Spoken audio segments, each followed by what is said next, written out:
आप अब हमें ऐसी कथा सुनाएं। अवगम्यानि च ज्ञानानि मुकुन्दस्य महात्मना ज्ञानानन्तवीरस्य स्रोतो महामतो। आप ऐसी कथा सुनाएं महाराज जिस कथा में भक्ति और मोक्ष परम सुंदर कथा हो, जिसमें भगवान श्री कृष्ण की अनंत हो। ऐसी उदार भरी आप विलक्षण कथा को सुनाएं। तो कथा आ रही है आपके सामने, एक विलक्षण कथा जिसका नाम है सुदामा चरित्र।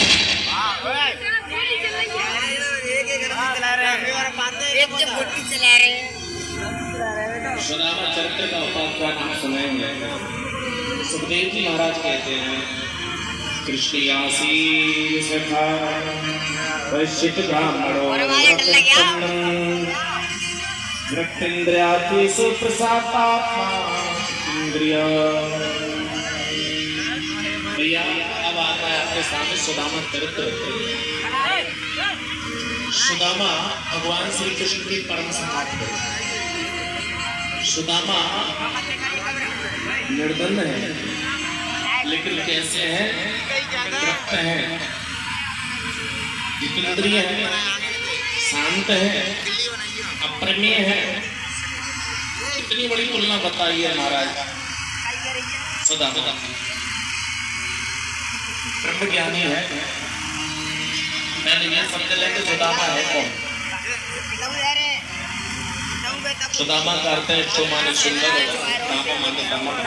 जो अपनी इंद्रियों पर दमन कर लेता है महाराज, उसको कहते हैं सुदामा।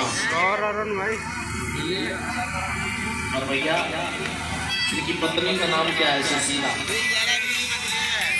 सुशीला का अर्थ है शो माने सुंदर, शील माने आचरण है। जिसके सुंदर आचरण होते हैं उसी को सुशीला कहते हैं। देखो यथा नाम तथा गुण होना चाहिए भैया। किसी बहन बेटी का नाम रख दिया है शांति और घर में करके क्रांति, तो बता वो काय की शांति है? यथा नाम तथा गुण हो। सुशीला का अर्थ है जिसका सुंदर आचरण हो, सुंदर व्यवहार हो, जिसका व्यवहार पियर में ठीक रहता है, जिसका व्यवहार ससुराल में ठीक रहता है, ऐसी नारी आदि सुशीला है। सुंदर आचरण वाली स्त्री को कहते हैं सुशीला। भैया जादू से सुशीला का विवाह होकर के सुदामा के साथ में आया है। जादू से आज तक कृष्णों ने जी भर की भी भोजन नहीं किया। जैसा समय होता है समय निकाल लेती है।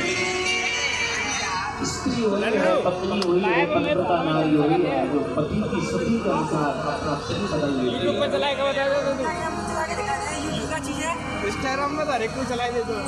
भैया सुदामा भले ही निर्धन है, लेकिन सुदामा पवित्र नहीं है। निर्धन उसको कहते हैं भैया जिसके पास में धन नहीं है, आज खाने को है लेकिन फल का इंतजाम नहीं है, ऐसी सुदामा। इनके अंदर दृढ़ता है, इनके अंदर वैराग्य है नहीं भैया। तो पाए पे तो मत रखे यार। भैया सुशीला जिस दिन से महाराज सुदामा के घर आई है, उस दिन से उन्होंने जी भर के भी भोजन नहीं किया है। कोई तन दुखी कोई धन ऋण दुख विघन हेति उदास, थोड़े थोड़े सब दुखी सुखी प्रभु के दास।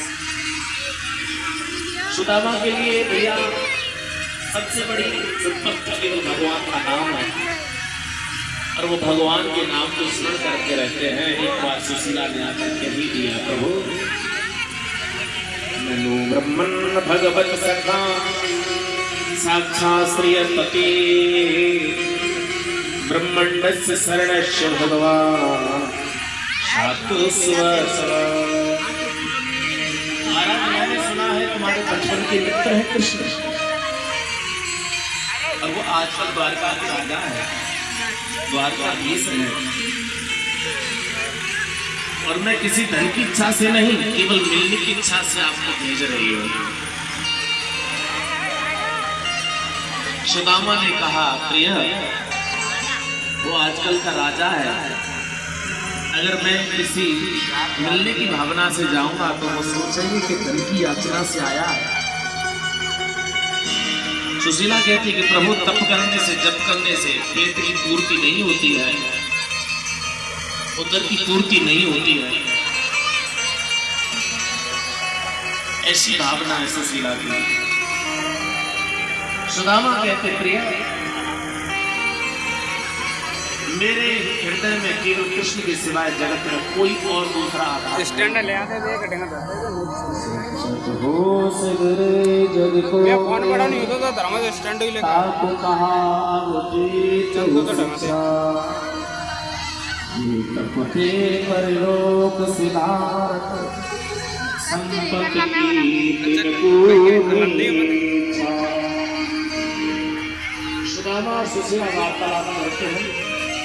दिनहीन हो गए, छोटे छोटे बालक हैं, कभी खाने को मिलता है, कभी पीने को नहीं मिलता है। सुशीला के पास वो बालक आते हैं, कहते कि माँ, हमें बड़े जोर की भूख लगी है, कुछ खाने को दे दे, कुछ पीने को दे दे। माँ कहती, बेटा, अभी तुम्हारे पिता भिक्षा लेने गए हैं, जब भिक्षा से कुछ धन मिलेगा वो तुम्हें पिलाएंगे। अभी खेल आओ। बालक पड़ोसियों के बालकों के पास में खेलने के लिए जाते हैं, लेकिन जब पड़ोसी की बालक हाथ में रोटी का टुकड़ा लेकर सुदामा के बालकों को दिखाते हैं, तो बालकों का मन करता है कि हम खाएं, भूखे। दौड़ करके माँ के पास में आते, कहते, माँ, भूख लगी है। माँ कहती, बेटा, अभी सो जाओ, सुबह तुम्हारे पिता श्री भिक्षा करने के लिए जाएंगे, तब रोटी बनाएंगे। जब कोई बालक भूख से बेचैन होकर के रात में जगते, कहते कि माँ, हमको भूख लगी है, रोटी दे दे, माँ रोटी दे दे। वही माँ कहती, बेटा, अभी रात है, समय होगा तब रोटी बनाएंगे।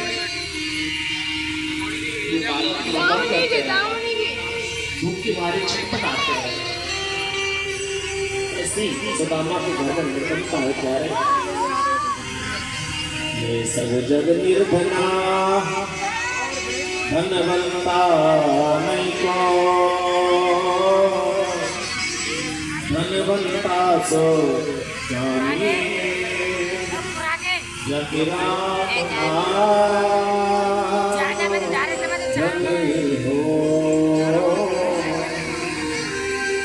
सबसे बड़ा दुनिया में भैया धनी तो यही है। तीन शाम सुंदर से ही वर को मांगा, भरतलाल ने राम जी से पाने के लिए प्रयागराज से एक प्रार्थना करी कि राम जी के चरणों में प्रेम हो। और यही बार बार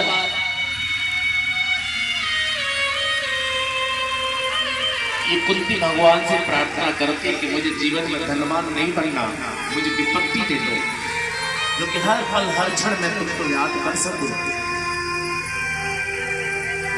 सुशीला रुदन करने लगी। सुशीला कहती है, प्रिय, तप करने से, जप करने से पेट की पूर्ति नहीं होती। स्वामी, मैंने सुना है तुम्हारे बचपन के मित्र कृष्ण है, द्वारकाधीश है, एक बार उनसे मिलकर के आओ। मैं कातक धैर्य रखूं, आंखों में आंसू बहाते हुए बच्चों की तरफ हाथ में उठाकर के कहा कि देखो तो सही, इन बेसहारे बालकों के न तो कोई कपड़े हैं, न पीने को खाने को कुछ है, घर में कुछ नहीं है, मैं कैसे पेट की पूर्ति करूं? सुदामा कहने लगी, किसी के यहाँ गरीबी है, किसी के यहाँ अमीरी है, किसी के यहाँ दुख है, किसी के यहाँ सुख है। ये तो संसार का नियम है प्रिय। कौन अपना है, कौन घराना है, सबको एक दिन बिछुड़ना है। लेकिन अगर आप कहती हैं तो मैं जाता हूँ, लेकिन घर में कुछ नहीं है, क्योंकि अपनों से बड़ों के पास जाते हैं तो कुछ भेंट चाहिए। सुशीला गई, पड़ोस से जाकर के 4 मुट्ठी चावल लेके आए। भैया चावल का अर्थ क्या है? जैसे पूजा करते हैं तो पंडित जी चौतरफा चावलों से पूजन कराते हैं। चावल निष्काम कर्म है, चावल पवित्रता का प्रतीक है। अगर भगवान को अर्पण करना है तो अपने शुद्ध आचार विचार अर्पण करो। भगवान को पान से, फूल से, पत्र से भगवान आप बनाइए कृष्णा